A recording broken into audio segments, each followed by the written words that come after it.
All right, take two, and welcome to the Quadruple D. So, in today's episode, I have a Trumpified Bad News Roundup, plus a look at LBJ and also the JFK-to-Trump pipeline, as I'm calling it, including a look at the Bay of Pigs invasion, and yes, how JFK helped give rise to one of America's purported biggest enemies, Saddam Hussein.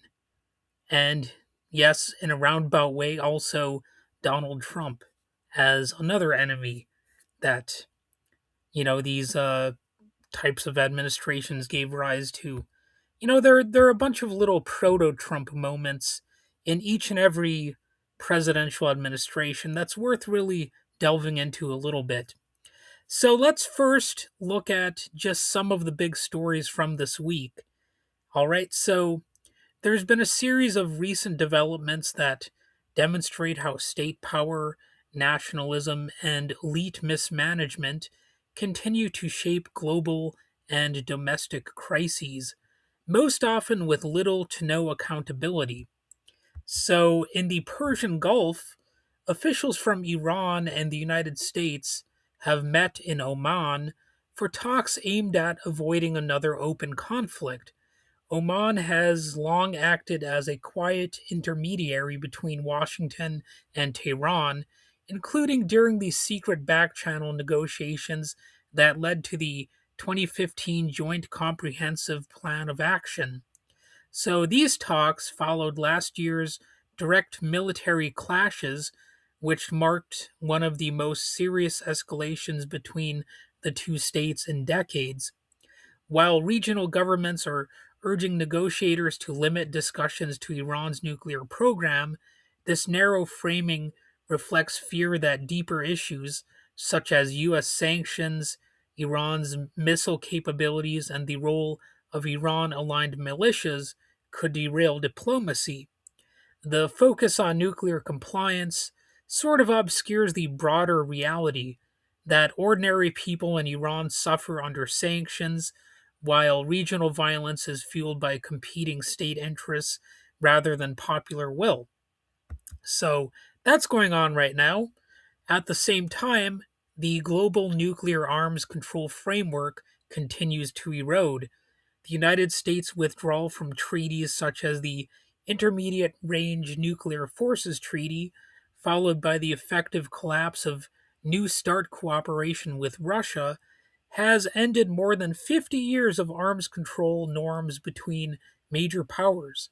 So now China, Russia, and US aligned states are expanding or modernizing nuclear arsenals. So good job, everybody. Good job. And this shift reflects not defensive necessity, but a renewed arms race driven by state rivalry, diverting resources away from social needs while increasing the risk of catastrophic war. So, yeah, again, it's time to pat ourselves on the back. We're doing a bang up job. So, domestically, President Trump predictably sparked widespread backlash after sharing a video that included a brief clip depicting Barack and Michelle Obama as apes, which is, of course, a racist trope with a long and violent history. The video, which also promoted conspiracy theories about the 2020 election, because why not? The video was set to the Lion Sleeps Tonight and circulated widely before being noticed and criticized. The White House press secretary dismissed objections as fake outrage, a response that minimized the harm of dehumanizing imagery.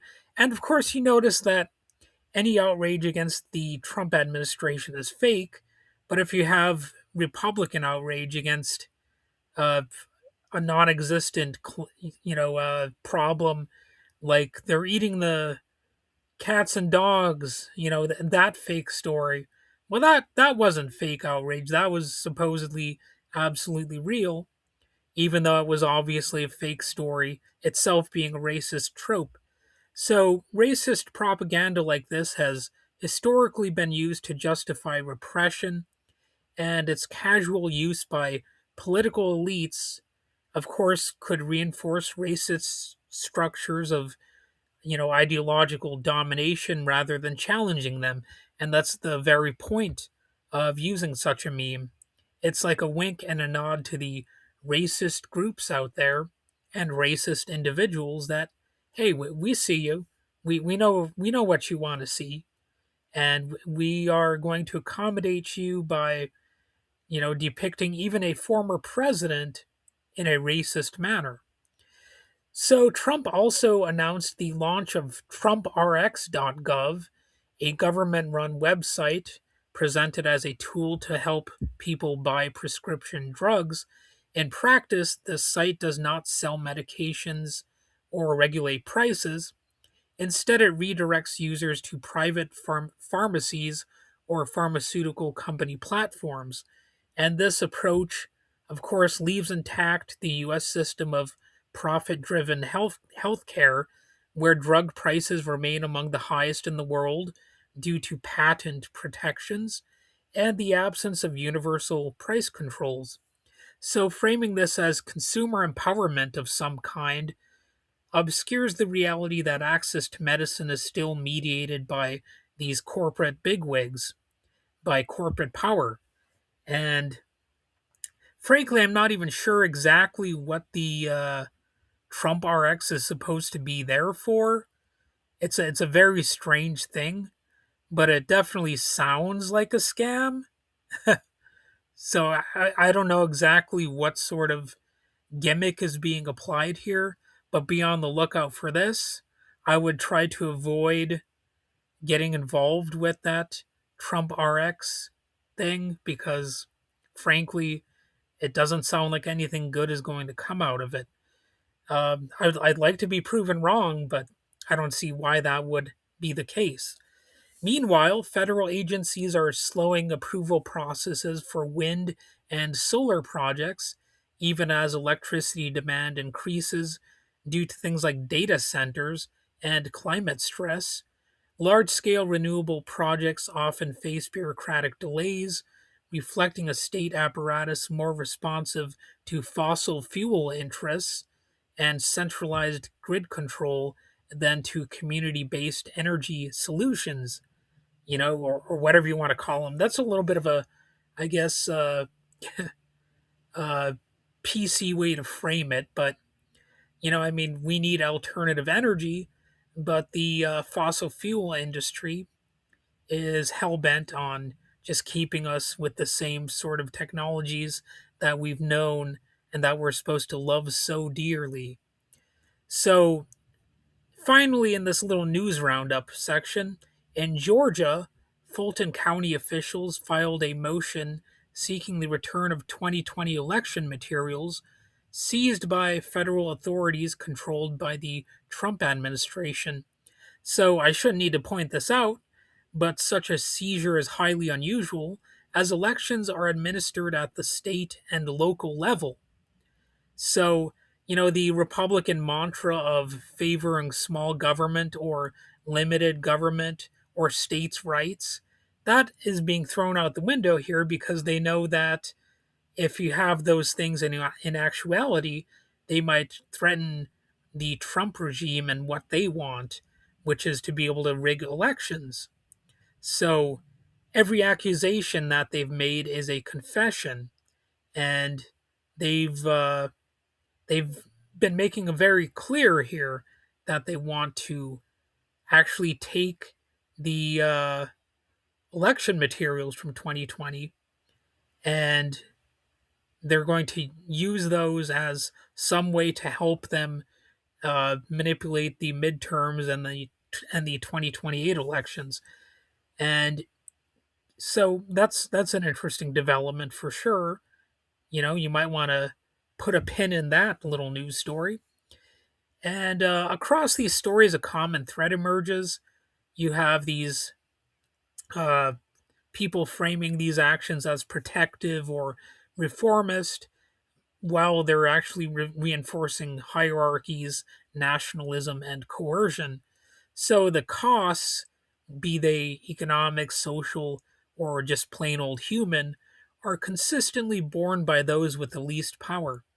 So keep in mind also that as far as the next elections go, the post office has the strange new policy of not properly marking when mail has gone out, and it's a potential source of confusion in the midterms or the 2028 election because it will make it less clear when the mail actually was sent or when it arrived or any number of things like that. So that's another thing to keep in mind. It'll be easier to claim that the mail has been fraudulent if there's not proper stamped dates on when things get sent out. So that's a story that seems to be underreported right now. And you might want to look into that a little bit yourself because the details are just emerging and I don't have all of the information on that yet, but that's something that I just haven't heard that many people discussing lately. So moving on to my next segment, which is about Lyndon B. Johnson. So long before Donald Trump moved to shut down diversity, equity, and inclusion programs across the federal government, the U.S. had already built a tightly controlled framework for managing inequality. Trump's order to terminate DEI initiatives and revoke Executive Order 11246 targeted one of the core legal tools the federal government has used since the 1960s to regulate discrimination by employers who depend on public money. So, EO 11246, signed in 1965, required federal contractors to take affirmative action to prevent racial discrimination in hiring and employment. It did not abolish racism or truly equalize power, but it did give the state leverage over private firms that are tied to government contracts. So that order came from President Lyndon B. Johnson, whose political career was rooted deeply in the machinery of U.S. power. So let's not make any mistakes about that. Johnson was born in rural Texas in 1908. He entered politics after working as a teacher and congressional aide. By 1937, he secured a seat in the House of Representatives, beginning more than 2 decades in Congress. His 1948 Senate primary victory was infamous even at the time, marked by credible allegations of ballot manipulation in South Texas. Johnson's rise was not the story of a reformer outside the system or anything like that, but of a skilled operator who mastered patronage, coercion, and legislative bargaining. After serving as Senate Majority Leader, Johnson joined John F. Kennedy's 1960 presidential ticket to shore up Southern Democratic support. When Kennedy was assassinated in 1963, Johnson assumed the presidency and soon consolidated power through a landslide election victory in 1964. That election, held amid Cold War fear and heavy state messaging, produced the largest share of the popular vote ever won by a Democratic presidential candidate. So there's so far nothing, particularly scandalous here, but I'm going to explain like how anything that he accomplished still wasn't quite good enough, you know? So Johnson's domestic agenda, branded as the Great Society, expanded the reach of the federal state into nearly every aspect of social life. You had programs such as Medicare and Medicaid, which certainly improved things. And, he created, these, he created those by the Social Security Amendments of 1965, and they tied healthcare access to federal bureaucracy, which again was better than what we had before.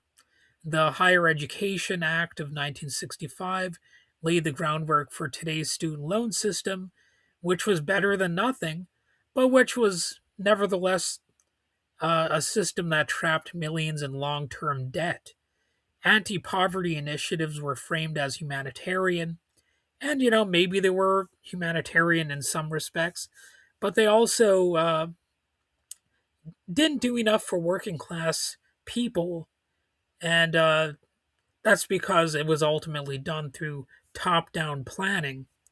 You still had the same types of people at the top, the same kind of hierarchy, and therefore it was never quite good enough. Even the civil rights legislation under Johnson, including the Civil Rights Act of 1964 and the Voting Rights Act of 1965, which were landmark uh, legislations, uh, that was kind of poorly worded by me, but landmark laws, I should say. Anyway, they dismantled formal segregation and voter suppression enforced by law, or at least supposedly.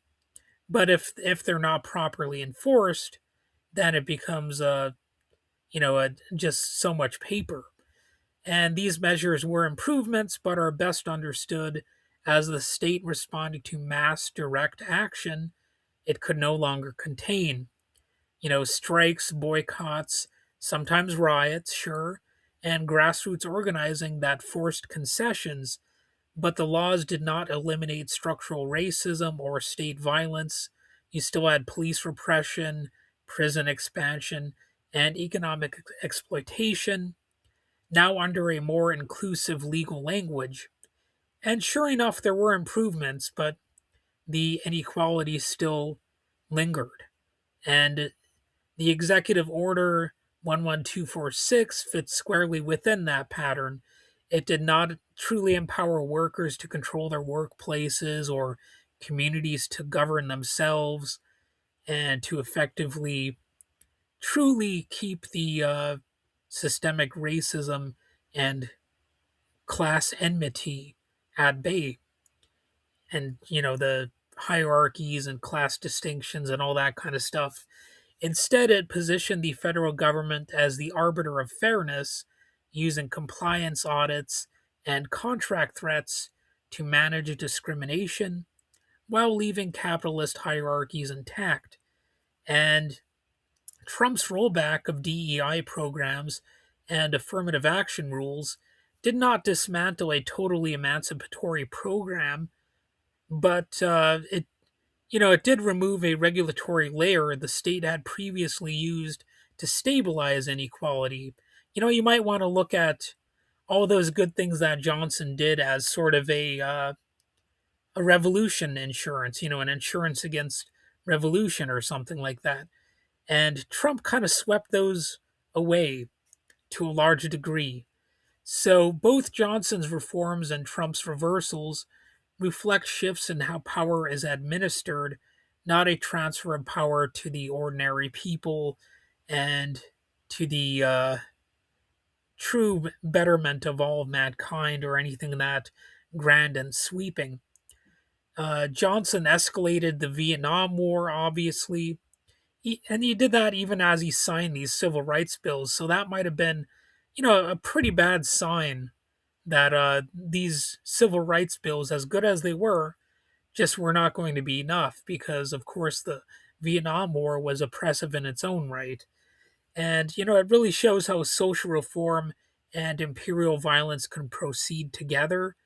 And with plenty of people not even noticing the clumsy and contradictory and jarring nature of those two different domains. At the one hand, you have this war that people were increasingly bitterly opposing, and then you had these civil rights bills that were in many ways actually perfectly valid. And Trump's actions make explicit what was already true. State managed equality is contingent, it's reversible, and always subordinate to the priorities of those in power. So that's a little bit of a warning to people out there that the the real danger is giving power to, you know, any small group of people. Of course, there's also a danger in, well, any sort of political power, really. The danger never totally goes away. But at least if you're having checks and balances being effectively put in place, you can at least theoretically prevent some of the worst abuses of power. The problem is, we have a population that just doesn't do that well enough. Well, let's hope that that can be, you know, sort of reversed, and that at some point in the future we actually put more restrictions on power, whether it's the president, the US Supreme Court, or, state and local governments, Congress, whatever, just more restrictions preventing them from having these cruel policies put in place that either outright destroy people overseas or take away rights domestically and wither equality and such things like that. So, all right, I'm looking at the Fetid Fever Dream flashback of the week, which I'm starting with John F. Kennedy, and I'm going to kind of expand from there. So, what was the biggest JFK scandal? If by scandal we mean what most clearly exposes how power actually works, that could be the Bay of Pigs invasion. That might be the strongest candidate, and it's something that people often discuss when JFK's name comes up. So by 1961, the Kennedy administration approved and carried out a CIA organized invasion of Cuba using Cuban exiles to overthrow Fidel Castro. Well, it failed badly. The US government lied about its role, tried to maintain plausible deniability, and then quietly escalated covert operations afterward. So here's why this matters more than the sex scandals of the JFK administration. So affairs with Marilyn Monroe or others, they reveal hypocrisy and recklessness, sure, but mostly at a personal level. Bay of Pigs, however, reveals imperial violence, secrecy, and the unaccountable power of intelligence agencies. It showed that the US state is willing to invade a sovereign country to maintain geopolitical dominance. And it shows that democratic oversight was largely cosmetic. There was a failure that didn't lead to accountability, only deeper secrecy. And that pattern repeats constantly in US history. So, if you want an assessment of JFK is not a tragic idealist who was cut down too soon. He's actually a textbook example of how liberal leaders humanize systems of domination without dismantling them. So, a more well rounded critique of JFK would emphasize that the presidency itself is actually the problem. There, I said it. JFK is often remembered as thoughtful, restrained, and eloquent. I would say that's beside the point. The office he occupied centralized massive coercive power, commanded nuclear weapons, distract or not dist- well, it did distract people, to a large degree. It directed covert wars and assassinations, and no amount of charisma or good intentions really changes that structure. So, the Bay of Pigs proves that the state is structurally violent to a large degree. The invasion was not a mistake. It was a normal outcome of a system that treats other countries as chessboards. An honest observer would note the same institutions that failed at Bay of Pigs later ran death squads, coups, and proxy wars across Latin America and beyond. These weren't aberrations, they were policy. They weren't mistakes, they were intentional. The only mistake is that the public caught on and demanded some accountability. That's what they actually mean when they call things like the Vietnam War a mistake. So, in a way, it's like there's a sort of paradox here because good presidents stabilize bad systems. And, it's sort of like the good cop, bad cop thing. you might want to call it good prez, bad prez in this case. So JFK's rhetorical support for civil rights and peace, and in some ways actual support, but it's often contrasted with his actual record of expanding counterinsurgency programs, increasing U.S. involvement in Vietnam, strengthening the national security state. And here's a takeaway from all that: liberal reformers often make empire more palatable, not less deadly. So now let's talk about JFK, Iraq, Saddam Hussein, and our selective memory, because this is all an interesting part of the JFK story that isn't often told. So here's where precision matters. I'm not going to say that, you know, JFK supported Saddam Hussein as a ruler, because Saddam was not in power during Kennedy's presidency. However, in 1963, the U.S. support, or at minimum, their welcoming and facilitating of the Ba'ath Party coup in Iraq, was significant.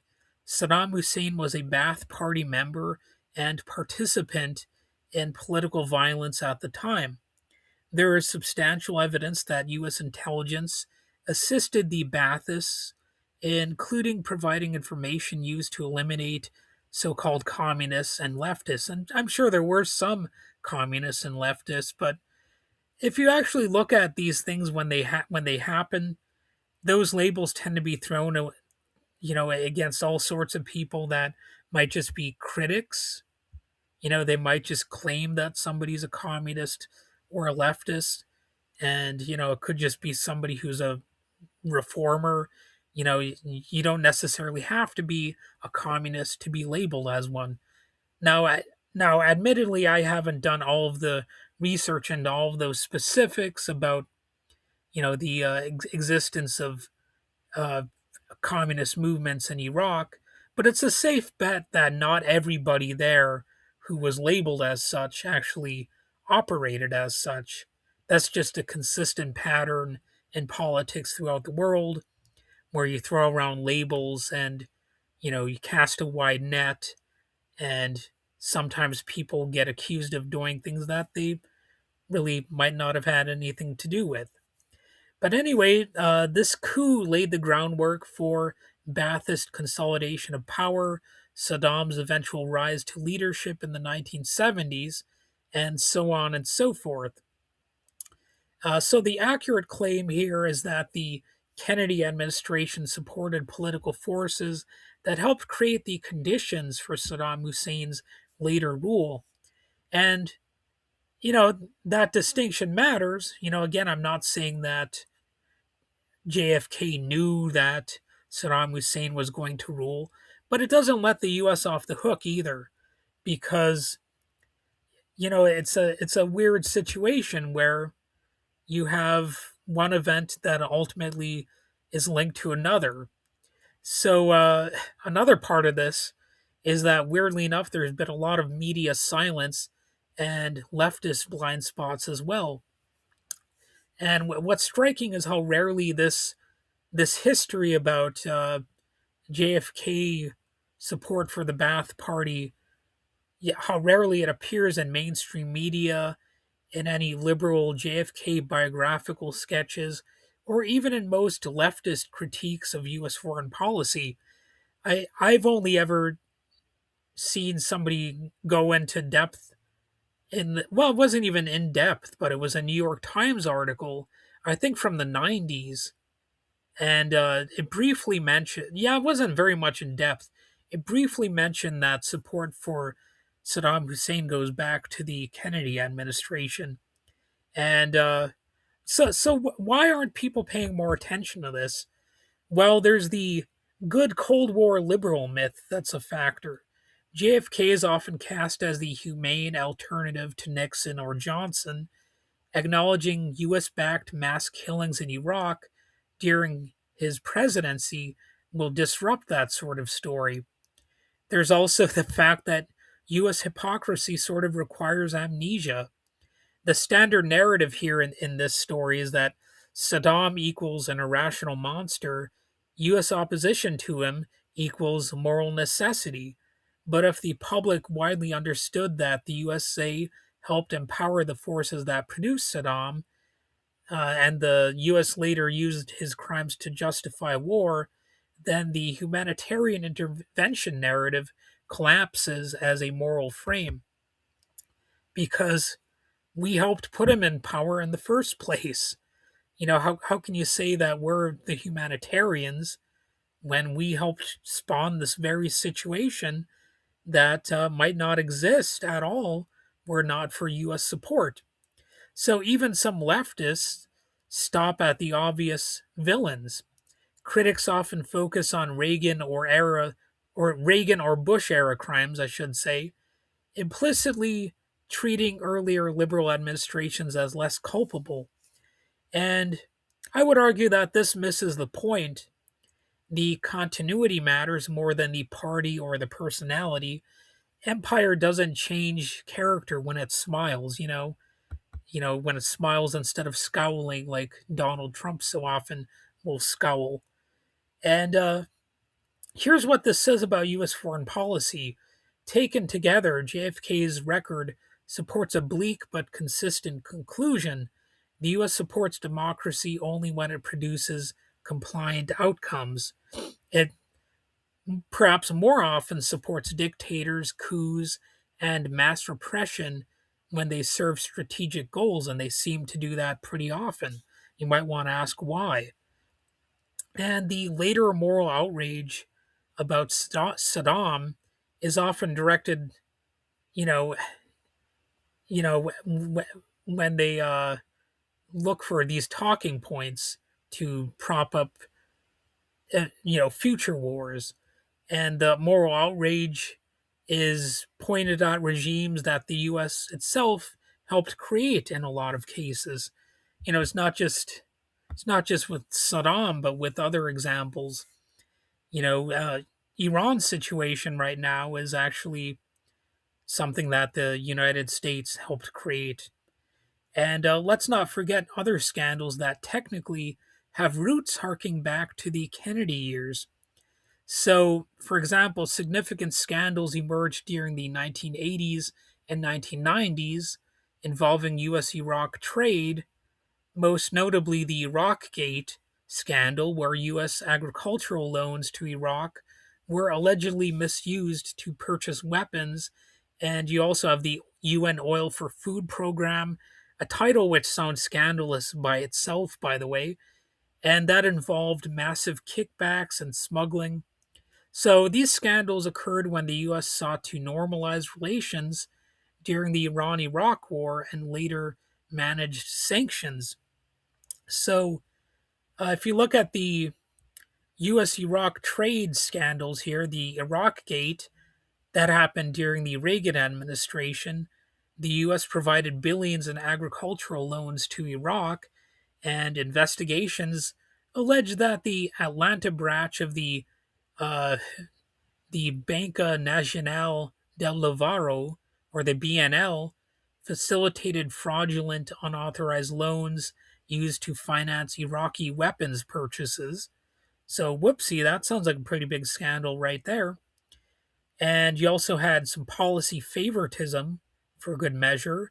Despite Iraq's 1988 gas attack on Kurds, known as the Anfal campaign, the U.S. continued to support the regime with agricultural credits to build balance and or to build influence.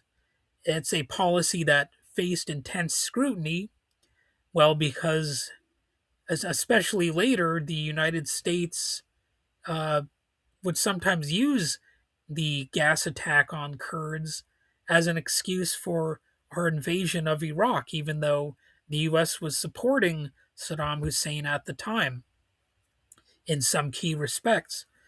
There was also the oil for food scandal.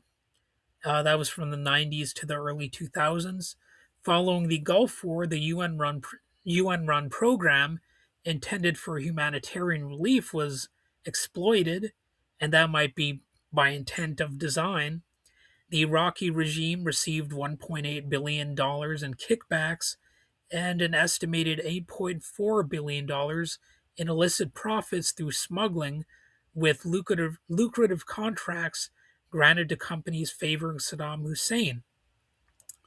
And then you have a lot of post 2003 reconstruction fraud following the 2003 invasion. Reports indicated roughly $8 billion of $60 billion in reconstruction funds that were wasted due to corruption, theft, and overcharging by contractors. So Blackwater was involved in that, now known as Academy or ACADEMI. I don't know why they spell with an I instead of a Y, but whatever. Anyway, Blackwater has been linked to allegations of fraud against the US government in Iraq and Afghanistan, and its founder, Eric Prince, has ties to Donald Trump and the Trump Organization, or I should say the administration. I'm so used to, like using those words interchangeably because, the administration is just like a business. Blackwater and Iraqi fraud, they went hand in hand. Blackwater was credibly accused of widespread fraud against the U.S. government through false claims and improper billing. Specifically, for the billing fraud, in a 2010 lawsuit, two former employees alleged that Blackwater systematically defrauded the government by falsifying invoices, double billing federal agencies, and charging taxpayers for personal expenses, including alcohol filled parties, spa trips, and prostitution. So, how about that? Sort of like waste, fraud, and abuse that Doge was supposed to address, right?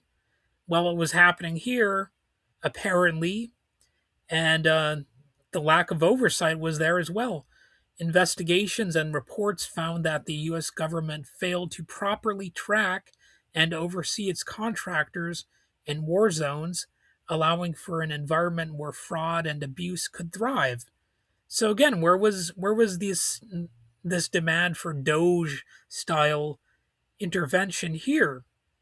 It's almost like they don't want to go after waste, fraud, and abuse when it comes to the military, because those are where the billionaires like to go and play so much. So there's also the Nisour Square massacre. The Blackwater Company gained international notoriety for the 2007 Nisour Square massacre in Baghdad, where its guards opened fire on unarmed civilians, killing 14 or perhaps up to 17 people and injuring many more. So, this incident sparked outrage in Iraq and internationally, with critics accusing Blackwater of operating with impunity. And let's look at how Trump is linked to Blackwater. The link between Trump and Blackwater primarily involves the company's founder, Eric Prince, and Trump's use of presidential clemency. So, Eric Prince, the founder of Blackwater, is a close ally of Donald Trump. He's also the brother of Betsy DeVos, who served as Trump's Secretary of Education. So, you have to wonder why you would want somebody who is related to somebody like Eric Prince, who ran this notorious company, who was even responsible for a massacre. Why would you want her to be as the Secretary of Education? Prince has reportedly pitched various security and immigration related plans to the Trump administration and has been an influential voice within his political circles. And guess what? Presidential pardons figure into this as well. In December 2020, Trump granted full pardons to four former Blackwater contractors who had been convicted of murder and manslaughter charges related to the Nisour Square massacre. This decision drew widespread criticism from the United Nations and human rights advocates, but I bet most Americans never heard about it. And, obviously it violated international law and undermined justice for the victims, but very few people in the United States probably ever heard about it. So this whole thing isn't hypocrisy in the normal sense. It's functional consistency. The state acts to preserve power, not principles. So the rhetoric changes from hopeful sounding presidents to divisive sounding and hateful sounding ones. It doesn't really change the violence. The violence is always there. And you know, you might have one president who seems better than the others, but at the end of the day, it really is like that balancing act of good prez, bad prez. And I would love to have that proven wrong, but I think we're kind of past the point where you could prove that wrong. It's just how things are. So, what the public really needs to demand is limits to presidential power and limits to political power in general in the United States. We should not be able to go stomping around the globe. And of course, basic human rights should be preserved within the United States as well. So hopefully that can happen. I guess we'll see.